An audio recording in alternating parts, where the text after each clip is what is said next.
자, 다시 보겠습니다. 물결파가 이렇게 깊은 물에서 얕은 물로 꺾어 들어가는 이런 현상을 보겠고요. 입사각 I와 굴절각 R을 써볼 수 있도록 하겠습니다. 우리가 파동이 이렇게 쭉 온다 했잖아요. 파면이 무엇입니까 하면 같은 순간에 동일 위상을 가진 그런 놈들을 얘기하고 있습니다. 즉 여기가 이제 마루가 되면 여기도 마루라는 얘기가 되겠죠. 마루에서 마루까지 한 주기 동안 한 파장만큼 같습니다. 그래서 A, B 이렇게 해볼게요. 그럼 B가 B' 온 동안 A는 여기 A'으로 오게 되는 거죠. 이해됐습니까? 그러면 앞에서 파장의 B는 속력의 B와 같다고 했는데요. 그렇지?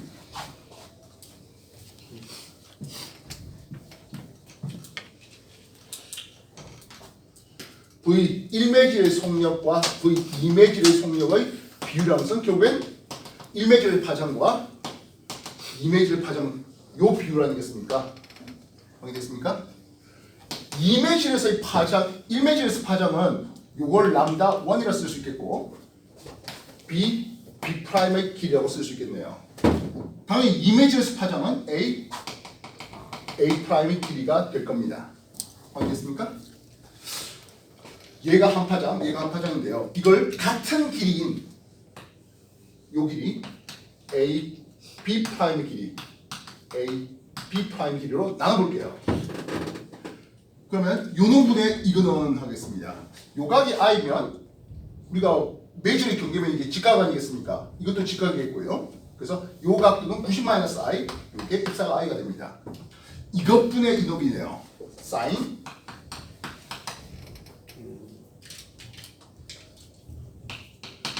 입사각 I가 나오게 됩니다. 똑같은데요. 분모에 있는 A, B'의 길이에 대한 A'의 길이는 요 각도가 R을 주었으니까 요 각이 굴절각 R이 되겠으면서 굴절각에 대한 사인 값이에요. 사인 R이 됩니다. 그래서 요 식이 스넬의 법칙이라는 굴절 법칙이 유도될 수 있습니다. 경우에 따라서는 저 스넬 법칙은 유도하라라는 식으로 면접장에 나올 수도 있겠고요. 뭐 한 번쯤은 여러분들이 해보시면 좋을 것 같습니다. 정리해 주십시오. 스넬은 사람 이름인가요? 선생님 스넬의 그 넬이 어이예요 아이예요? 어이 쪽입니다. 뭐 상관없잖아요. 영어 스펠링 쓸 것도 아닌데 뭐.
근데 저런 공식이 나오는 말입니다.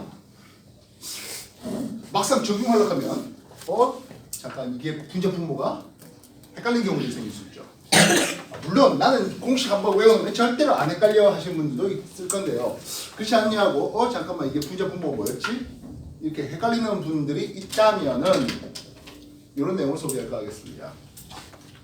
N 굴절률하는데 1에 대한 2의 상대 굴절률이라는 이름을 쓸게요. 이 표현이 뭐라고요?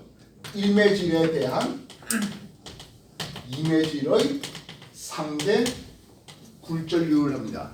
여러분 누구누구에 대한이면 그게 분모에 들어가야 됩니까? 분자에 들어가야 됩니까? 분모. 분모죠. 됐어요? n 1매질에 대한 2매질의 상대 굴절률을 하겠습니다. 만약 이런 형식으로 주어진다면 1매질 깊은 물에 대한 소환매질에 대한 소환매질이라는 것은 굴절이 작은 매질에 대한 2매질 깊은 물 얕은 물 미람 매질 속도가 느린 이런 되겠죠? 그럼 여기는 굴절이 큰 걸 볼 수 있습니다. 어디겠습니까? 그럼 이렇게 됐을 때 굴절 작은 것에 대한 굴절이 큰 거에 비율하면 이 값은 1보다 상대값이니까 1보다 커야 됩니까? 작아야 됩니까? 커야 됩니다. 커야 되겠죠. 굴절이 작은 것에 대한 굴절이 큰 것의 비율이니까요. 이해됐어요? 그래서 입사각이 이렇게 되고 굴절각이 이런 식으로 데려갈 때 이런 그림이네요. 그죠? 요 값이 1보다 더 크면 사인 각이 큰 i가 분자로 올리고 사인 각이 작은 분모 사인 r 값을 분모로 내리면 이러면 이제 이해가 될 수 있겠다는 거죠. 이해됐어요? 즉 쌤 이거 그 코사인 i에 대한 뭐 코사인 r로 하면 되지 않겠습니까? 라고 할 수 있겠습니다만 왜 사인으로 합니까? 그래서 사인이 좀 더 큰 각이 크면 사인 값이 좀 더 크니까 이러면 좀 더 이해하기가 쉬울 것 같습니다.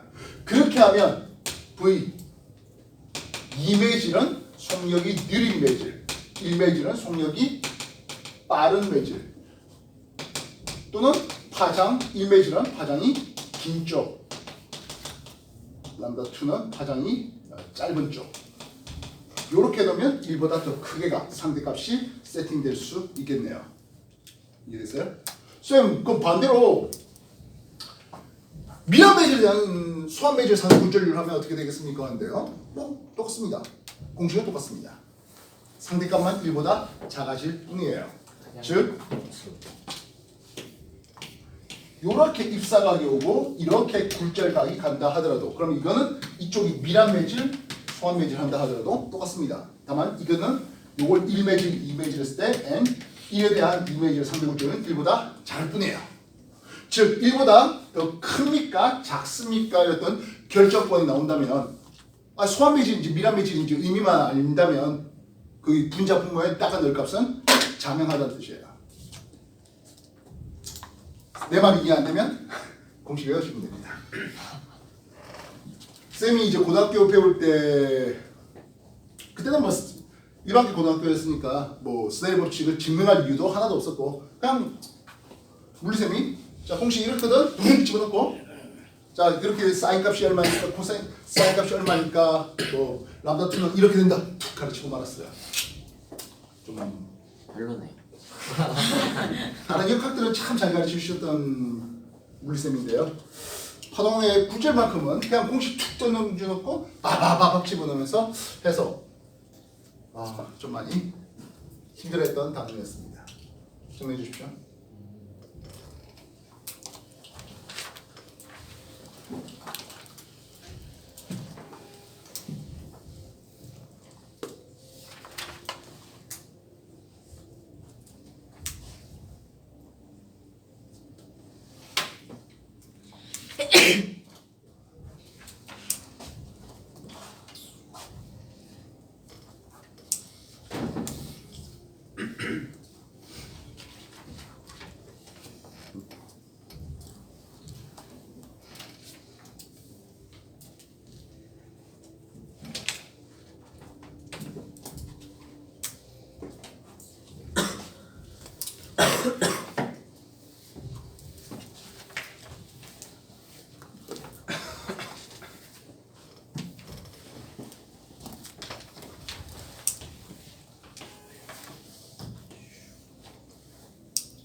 자, AB의 경계면에서 물결파 이렇게 꺾어지는 현상을 봤어요.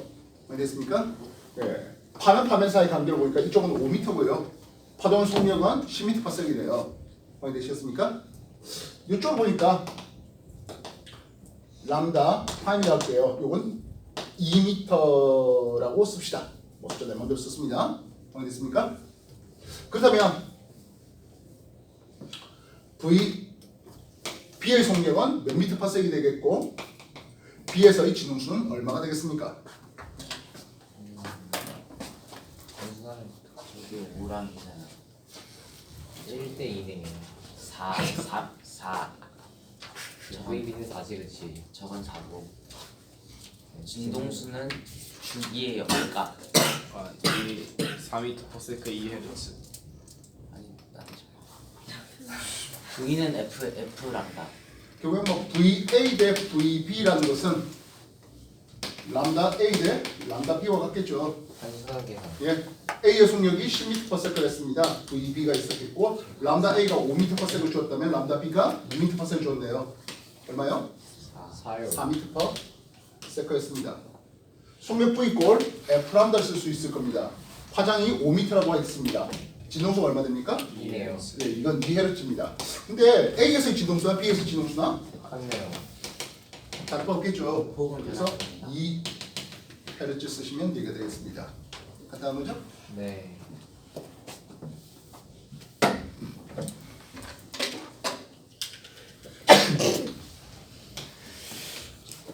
(45의) 각도로 왔더니 30도의 각도로 꺾어지는 과정을 보게 됩니다. 알겠습니까? 네. 1매질하고 2매질을 했습니다. 1매질은 뭐 광속 C로 갔습니다. 2매질은 C 얼마가 되겠습니까? 하는 뭐 그런 소리가 되겠고요. 이때 람다 1은 600 나노미터짜리 파장이다 하죠. 빛이니까 600 나노미터.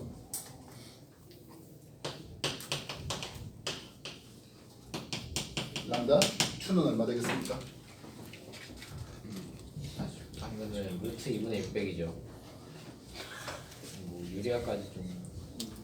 이게 뭐 나는 유리알 별로 안 좋아해요. 이거 안 써도 돼요. 네. 우리가 N 1매질에 대한 2매질 상대굴절율. 지금 각이 큰 쪽인 거 보니까 이게 소한 쪽이고 각이 작은 거 보니까 이게 밀한 쪽이네요라고 쓸 수 있습니다. 소한 것에 대한 밀한 것의 상대굴절율을 물었네요. 확인됐습니까? 네. 그럼 이건 1보다 어찌해야 된다고? 커야 되겠죠? 네. 그렇죠. 이건 사인 분모값은 30이 들어가면 되겠고요. 분자값은 사인 45. 45가 들어가면 되겠죠. 네. 이건 V 2매질에 대한 1매질의 람다 2매질에 대한 람다 1매질 1매질이 뭐였기 때문에 소환매질이니까 2매질이 밀환매질이니까 이런 관계식을 얻어낼 수 있다는 거죠. 그렇죠. 1매질에서의 속력이 광속 C로 주었습니다. 파장은 1매질이 600 나노를 주었고요. 사인 30에 대한 사인 45예요. 사인 30이 2분의 1이고 사인 45가 2분의 루트 2가 되니까 예, 이 값은 루트 2라는 값을 가지게 됩니다. 그렇습니다. 그래서 V2는 루트 2분의 광속 C 람다 2는 루트 2분의 람다 1이 600 나노미터 뭐 이런 식으로 해주면 되겠죠? 네. 만약 1매질이 공기였다면 2매질의 굴절율은 어떻게 되겠습니까? 이게 공기니까 1일 거잖아요. 예, 루트 2를 쓰시면 되겠죠? 확인됐습니까? 네. 예, 정리해 주십시오.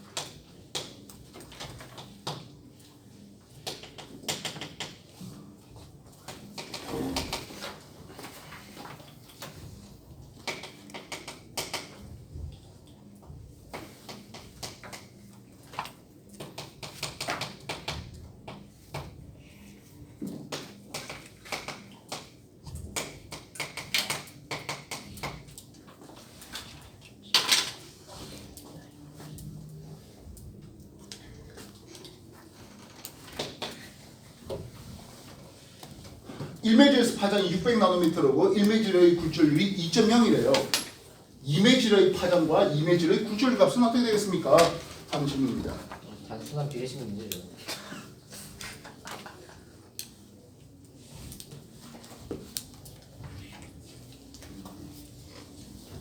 어디가 소환 쪽인지 먼저 캐치를 좀 해야죠. 필요 없지. 오늘 똑같은데. 밑에가 소환 쪽인가? 아니 똑같다니까. 어차피 그거. 아는 척하지 시간 마. 똑같아서. 이게 시간 똑같아요. 그렇죠. 얘대 얘나 얘대 얘나. 그렇죠.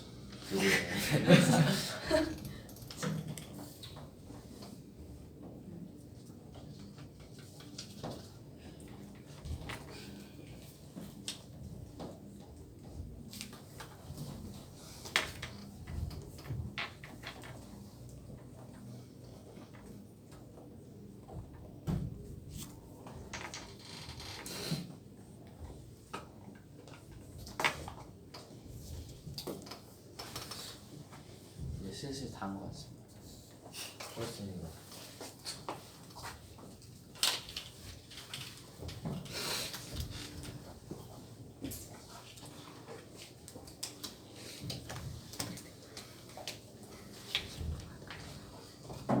아까도 말했다시피 N 1매질에 대한 2매질의 상대 굴절률을 합니다.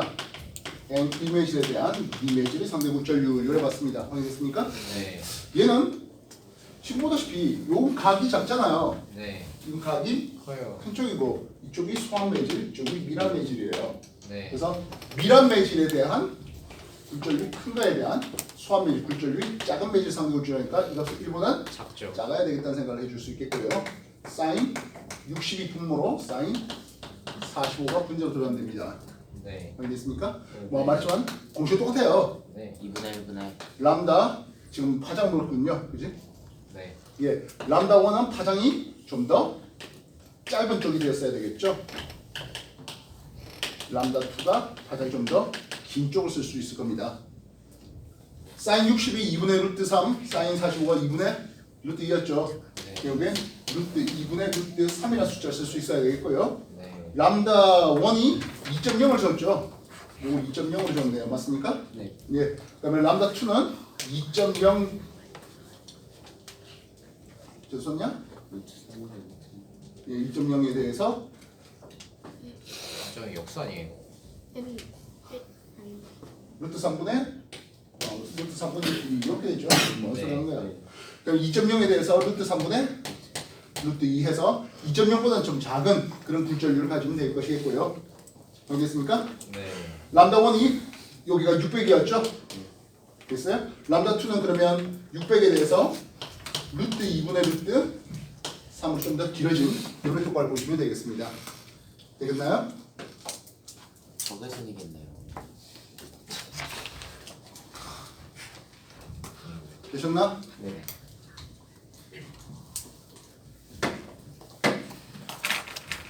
자, 우리가 파장에 따른 굴절률을 보는데요. 눈에 보이는 가시광선을 했습니다.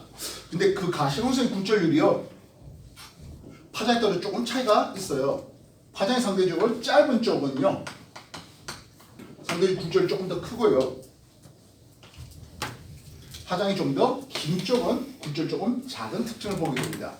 뭐 평균 뭐 유리의 굴절이 한 1.5 이렇게 삼았는데 실제로는 파장에 따른 굴절 차이가 생겨요. 그래서 공기가 있겠고 여기가 뭐 유리라고 해봅시다. 이해되셨습니까? 빛의 한 줄기 이렇게 단색광을 넣어 빛의 한 줄기 이렇게 집어넣어봤습니다. 백색광 스릿을 통해서 살짝 이렇게 집어넣어봤습니다.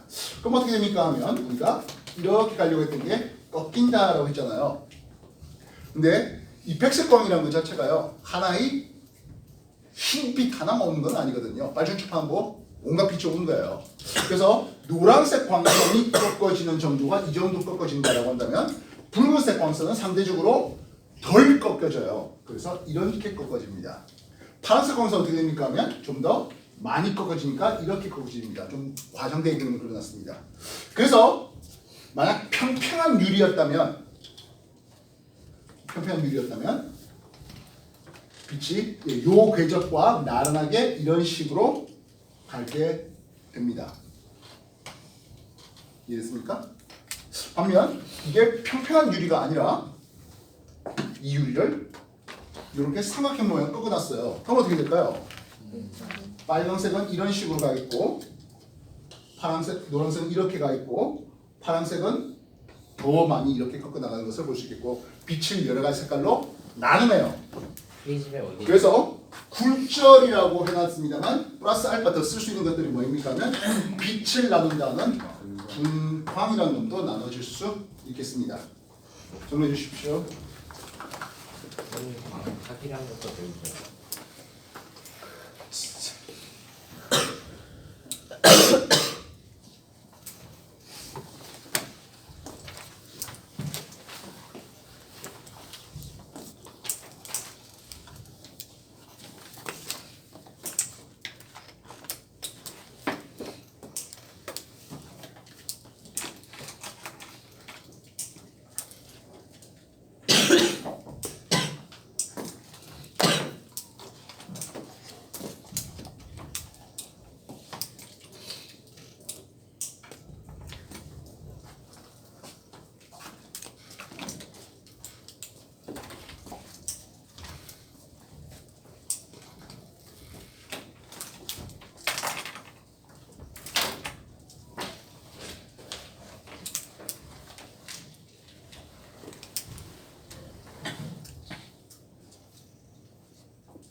공부하시면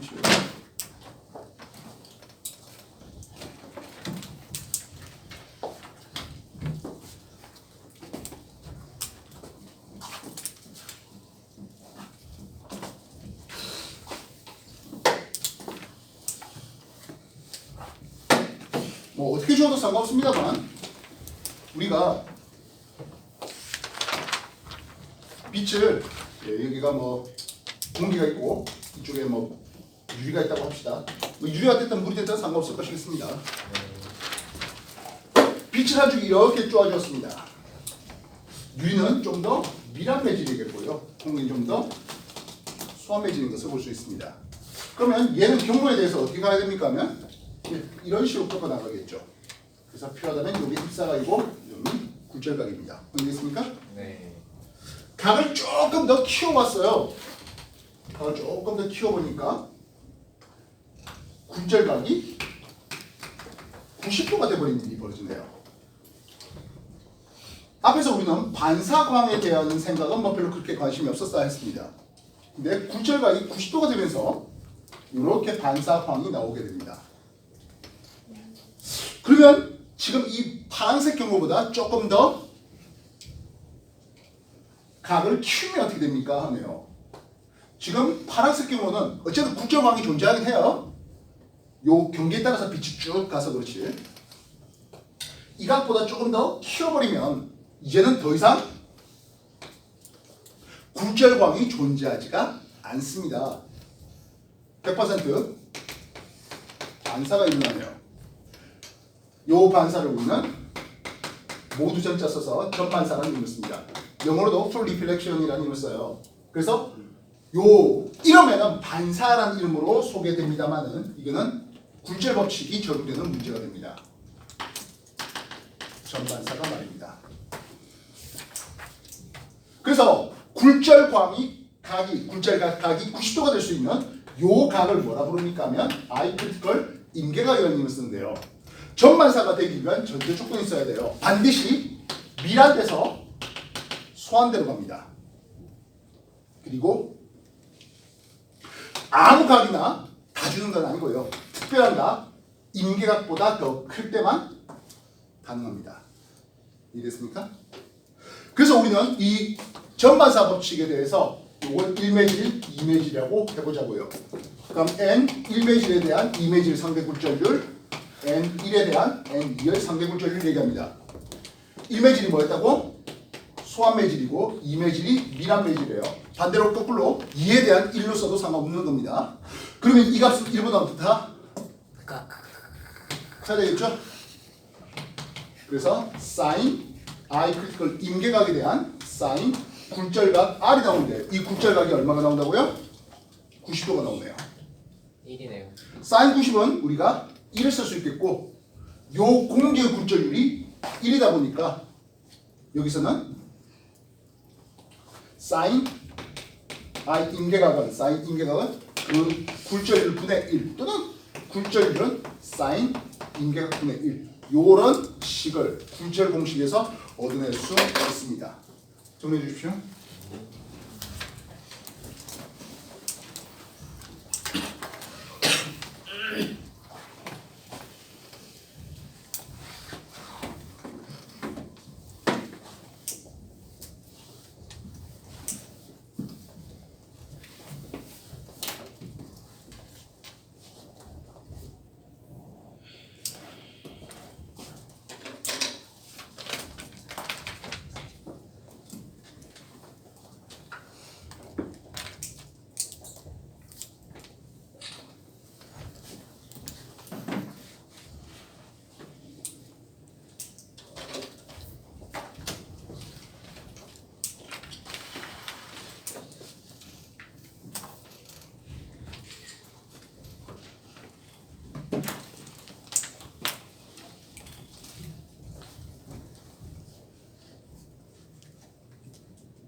그래서 여기가 뭐 유리가 있고 뭐 물이 공기가 있다고 합시다. 자, 좀 전에는 이제 뭐 빛을 구분한다고 이렇게 했는데요. 단색광으로서 노란색 단색광을 한번 쭉 밀어놓겠습니다. 그러면 이렇게 입사각과 반사각이 있겠고 이 각은 서로 같으면서 굴절광이 이렇게 간다고 할게요. 즉 이건 노란색 광선에 대한 임계각이에요. 알겠습니까? 색깔 여러 개를 좀 활용해 달라는 이유 이해되는지 모르겠지만 빨간색 단색광을 똑같은 각도로 주었습니다. 파란색 단색광도 역시 똑같은 각도로 줘봤네요. 그럼 어떤 일이 벌어집니까? 하겠어요. 파란색은요 굴절율이 좀 더 커요. 그 말은 임계각이 작아요. 즉 파란색 임계각은 노란색 임계각보다 작기 때문에 그 이상의 각도를 주었어. 그 말은 파란색은 전반사만 하게 됩니다. 반면 빨간색은 그 임계각이 노란색 임계각보다 더 큽니다. 따라서 노란색의 임계각보다 더 큰 임계각을 가지는 빨간색 광을 노란색 임계각으로 주면 전반사가 일어나지 않고요. 물론 반사광이 있어요. 굴절광이 이렇게 존재하게끔 하겠습니다. 그래서 빛을 디텍팅하는 광센서를 이쪽에 놔뒀을 때 노란색 광선은 검출 안 되고 파란색 광선 역시 검출 안 됩니다만은 빨간색 광선은 검출되네 이런 식으로 쓸 수 있겠죠. 물론 여기는 어쨌든 반사니까 어쨌든 다 와요. 이해됐습니까? 그럼 똑같은 출력을 레이저를 쏘았을 때 파란색은 전반사가 일어나니까 모든 에너지가 다 왔으니까 가장 큰 출력 나중에 광전 효과를 통해서 가장 큰 광전류가 흐르게 됩니다. 반면 빨간색 광선 같은 경우에는 그 빛을 나누다 보니까 빛의 세기가 좀 작게 오죠.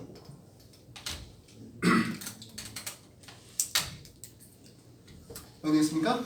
정리해 주십시오. 그래서 굴절에서 파생된 전반사의 얘기를 지금 해주고 있는 겁니다.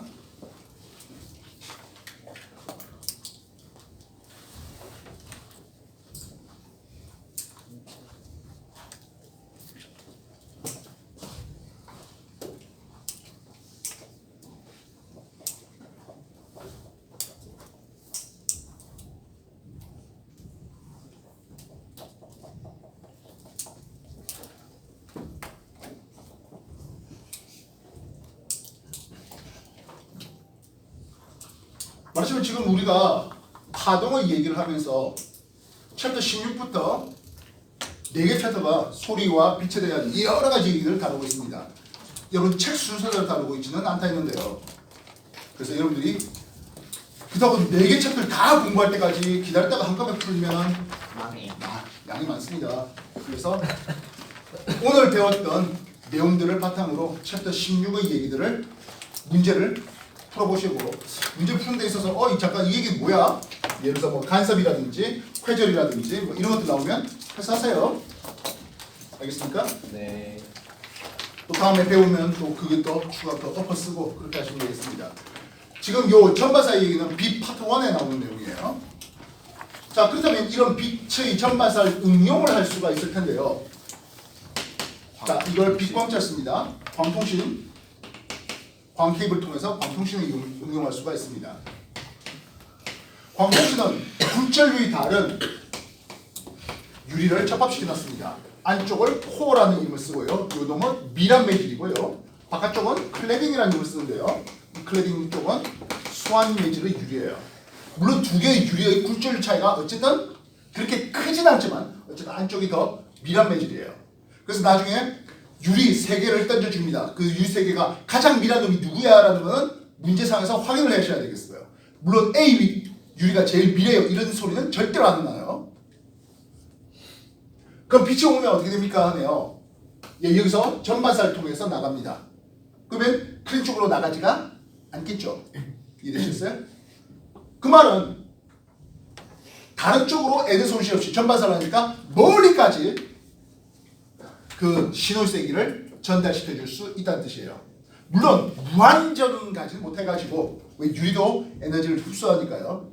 그래서 중간에 증폭기를 두어야 합니다만은 구리선을 통한 통신보다는 훨씬 증폭기 사이 간격을 늘릴 수 있습니다. 구리선을 통한 구리선도 저항이 있다 보니까 멀리까지 가면 노이즈가 너무 심해지고 출력값이 약해져요. 우리가 전력 손실 배웠지 않습니까? 그래서 중간중간 역시 증폭기를 놔둬야 되는데 광통신은 그보다는 더 증폭기 사이 간격을 늘릴 수가 있겠다는 거죠. 그래서 이 광통신, 광케이블의 장점이 있겠네요. 여러분 도청 이름 들어봤죠? 도청. 네. 예, 여러분들 집에 유선전화 있는데 거기 유선전화 선에다가 집게 물려가지고 스피커 달아놓으면 들려요. 마이크 해갖고 연결하면서 아 소리 지르면 다른 쪽으로 소리가 들어가요. 의도해서 들으면 도청이겠고요. 의도하지 않게 서로 다른 선이 연결되면 혼선인데요. 그러면 이 장점은 유리다 보니까 중간에 뭐 집어넣을 수가 없죠. 도청, 혼선, 도청은 없어요. 그럼 장점만 있습니까? 하면 단점도 있죠. 겁나 비싸요. 비싸다. 이거 깨지면 뭐 땜질할 수 있는 성질은 아니고요. 깨진 부분 양옆을 전부 다 교체해야 돼요. 수리가 좀 많이 어렵고 귀찮은 부분이 있겠네요. 그리고 구리선은 선 하나에 양쪽 두 사람이서 통화를 할 수 있잖아요. 근데 이걸 내가 파란색 광선으로 물론 그렇게 하려면 음성 신호를 전기 신호로 바꿔야 되고 전기 신호를 빛 신호로 바꿔야 됩니다. 그리고 반대쪽에서는 빛 신호를 전기 신호로, 전기 신호를 소리 신호로 바꿔야 되겠죠. 중간 단계가 더 있는데요. 이게 꼭 파란색 광선만 쓰라는 법은 없어요. 빨간색, 초록색 광선 쓸 수 있어요. 그 말은 한 회선에 여러 명이 동시에 통화가 가능합니다. 혼선 없이 말입니다. 즉 나하고 뭐 A라는 사람하고는 빨간색 광선으로 통신하고 이쪽은 파란색 광선으로 통신하고 하면 한 케이블에 여러 회선, 보통 한 2000회선 이상을 쓰고 있습니다. 와우. 구리선을 하면 2000개의 구리 가닥이 필요했는데 여기는 한 통신에 물론 이제 광센서의 종류가 서로 달라야 되겠죠. 이해됐습니까? 네. 그래서 코 쪽이 미라다 전반사 통해서 넘어간다. 이 정도쯤 공부해 보시면 될 것 같네요. 정리해 주십시오.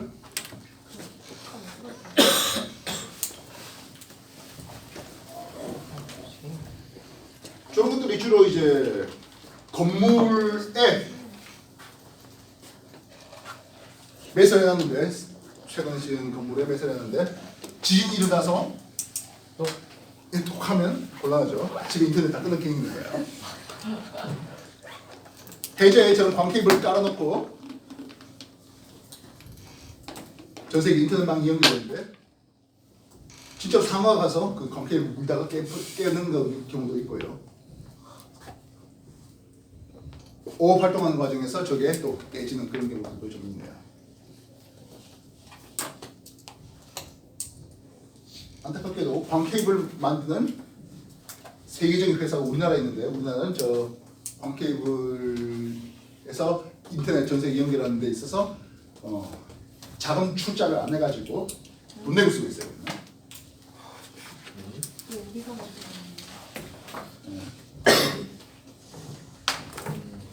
요리하는. 부조리야 이건 큰 아이죠. 네? 내가 돈 안 냈는데 무료로 쓰라고요? 생각하니까 맞는 말이네. 나라가 내줘야죠. 그래 전 세계 나라에서 야 이거 우리 광케이블 전 세계 깔자. 한국 난 돈도 안 낼래. 그냥 빌려 쓰는 게 낫겠어. 근데 그 당시에는 뭐 빌린 값이 좀 적었는데요. 점점점 빌린 값이 많아지네요. 정부가 문제예요.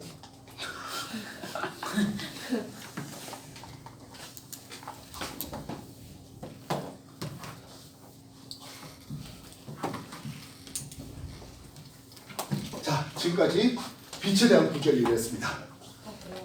이제 왜요? 빛에 대한 구절 했잖아요. 네. 소리에 대한 불절. 소리에 대한 구절을 해봅시다. 이제 3분의 1 했나요? 근데 물결 구절은 이미 했잖아요.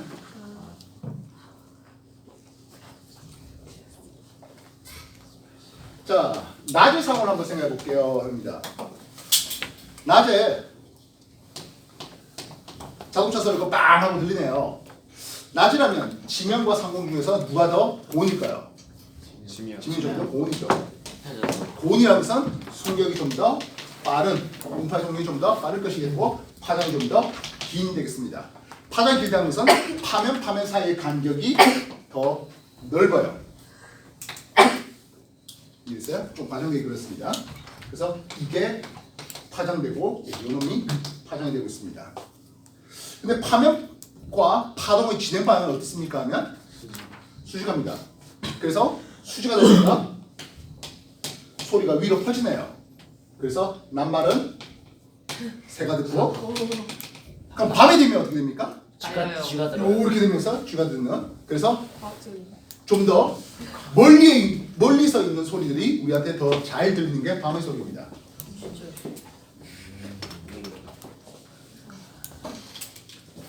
어차피 낮이고 밤이고 하나만 기억하면 될 테니까 낮은 소리가 위로 올라간다.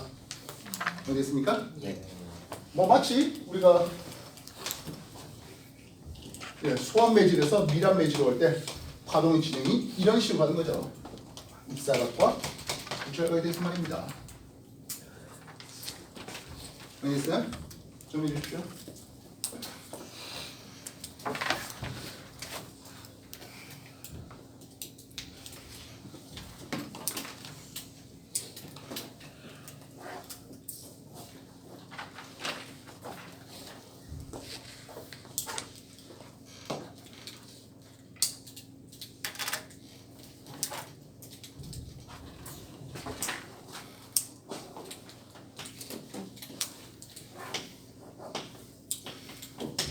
사람이 강바닥에 있는 돌을 한번 봤네요. 이 돌을 보는 데 있어서 우리는 어떻게 보입니까? 하는 거죠. 위로. 돌에서 반사돼 나온 빛이 우리한테 이렇게 오게 됩니다. 네. 근데 우리는 물의 경계에서 여기 굴절이 왔구나를 인지한다고요? 아니요. 못 인지하겠죠. 멍청한데. 여기 있다고 느끼는 거죠. 네. 마찬가지 같네요. 이쪽에 온 빛이 이렇게 있다고 하겠습니다. 그래서 돌이 뭐 어떻게 돼? 상대적으로 얕게 보입니다. 네. 강바닥이 얕게 보입니다. 그래서 뭐 건너갈만 하겠는데 싶어서 들어갔다가 쏙. 오록하게 되죠. 낚시꾼들 허풍이 심하다는 건 여러분들이 좀 잘 알 건데요. 야, 붕어 말이야 이만한 걸 낚시줄 끊으자고. 사실 붕어 이만한 게 어디 있어요. 근데 그 허풍에 약간 과학적인 근거를 든다면 여기 나온 놈이 이쪽에 와서 여기에 보인다 했잖아요. 이쪽에 나온 빛은 이렇게 됩니다. 그래서 실제로 물속에 있으면 좀 더 커 보입니다. 물속에 있는 고기가 좀 더 커 보입니다. 꺼내면 작아 보인다. 작아 보이는 게 작죠.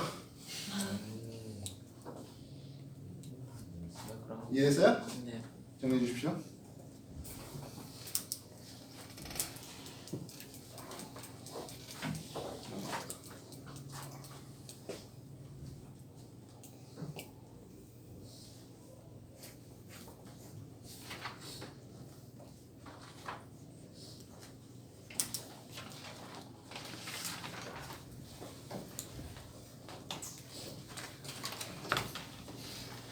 지금 빛이 나서 공기가 수하고 물이 밀에서 이렇게 꺾이는데요. 반대의 경우. 소리는 어떻습니까? 하네요. 물소리 들어도 우리가 소리를 듣기는 해요. 들어요. 근데요, 여기 있는 사람이 박수 소리를 막 냈다고 해보자고요. 또는 뭐 폭탄. 선준아 왜 물에 그렇게 들이니 빨리 나와 라고 얘기를 하겠습니다. 잠겼어. 그래요. 어인. 미쳤네. 자, 근데 얘가 소리를 말하면 이 소리는 공기는 밀학 매질입니다. 느린 매질입니다. 그리고 물은 속력이 좀 더 빠른 소환 매질입니다. 그럼 소리가 어떻게 될까요? 이렇게 소리가 왔으면 이게 입사각이 되겠죠? 굴절각은 이런 식이 되어버립니다. 이해됐습니까? 예, 그럼 조금 더 보내면 어떻게 되겠어요? 손준이한테 안 들린다는. 전반사가 일어납니다. 아이고 손준아. 선준아 나와라 소리를 못 들어. 못 듣네요. 여기 바베큐 꽂고 있는데. 잘 가. 되겠어요? 네. 전해주십시오.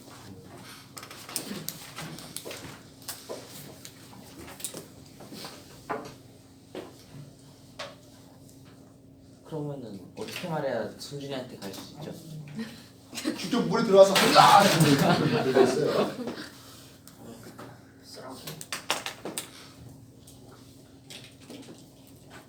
대신 선준이는 꽤 재밌는 경험을 할 것 같습니다. 자, 누워 있습니다. 상당히 물에 뜰 것 같은데. 가벼워서 될것 같아. 뜨고 가라앉고는 무겁다 가볍다가 아니라 밀도가 크냐 작으냐예요. 중학교 2학년 중학교 2학년이요. 물질 특수 안 배웠어? 손준이 몸뚱아리는 큰데 가볍잖아. 뭔 소리야? 그러니까 물에 가라앉냐 뜨냐는 밀도를 갖고 따지는 거지 무게 질량을 따지는 거 아니라고요. 그래서 질량이 무거우면 그래도 아니 가라. 그 근육이 많은 거 물기 가라고 소리 이 새끼가 지방이 진짜 많으면 아무래도 이게 과거생이 불가서 아 봤어. 진짜. 아. 야, 잘 들어, 잘 들어. 스티로폼 1kg짜리하고 네. 돌 네. 100g짜리하고 어느 게 더 무거워? 이거 왜 고민하는데. 고민해? 스티로폼. 스티로폼 1kg짜리 무겁잖아. 네. 근데 그 두 개 물속에 던지면 누가 가라앉아? 돌. 돌이 가라앉는 게 돌이 질량이 더 커서 무게가 더 커서 그래? 아니 그러니까 밀도가 커서 가라 당연히 알고 있어. 그러면 왜? 근데 왜 내 말에 코를 이상하게 달아? 그러니까 그래도 가벼울수록 그 뜰 확률이 높아요. 왜 확률이 부피를 모을 때 가벼울수록 뜰 확률이 높잖아요. 개소리야. 뭔 개소리야? 확률적으로 부피가 모을 때. 서준이가 이렇게 물속에 누워가지고 하늘을 바라보겠네요. 죽을 확률 100%. 아가 닥치고. 예, 뭐 빛이 이렇게 상면으로 오브젝트 다 들어왔습니다. 이쪽은 빛은 이런 식으로 꺾어져서 왔겠죠. 이렇게 되겠네요. 뭐 어느 각도 이상은 이렇게 될 겁니다. 물속에 누워서 볼 수 있는 시야각은 이런 무엇밖에 못 봅니다. 저 물속에 들어가서 사방을 다 넓을 수 있는 게 아니라 요만큼만 봅니다. 단 일반적인 자연환경에서는 이게 물결이 넘치다 보니까 이런 상황을 좀 보기가 어려운데요. 그 인공 풀에서 고요하게 쭉 가라앉으면 볼 수 있는 수면이 오른 동그라미만 볼 수 있습니다. 욕조에서 해봐야겠다.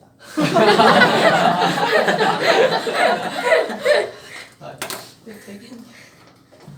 되겠네. 되지. 이 욕조에서 돼요. 자, 그 머리 조금해줄게. 일단 소리에서의 전반사들도 했고 소리에서의 굴절 얘기도 해봤습니다. 빛에서의 뭐 굴절 얘기들도 좀 소개했고요. 물결파의 굴절 소개해봤는데요. 물결파의 전반사 얘기는 노수 문제로 여러분한테 나중에 한번 빼드리겠습니다. 맞히죠. 역시 많아.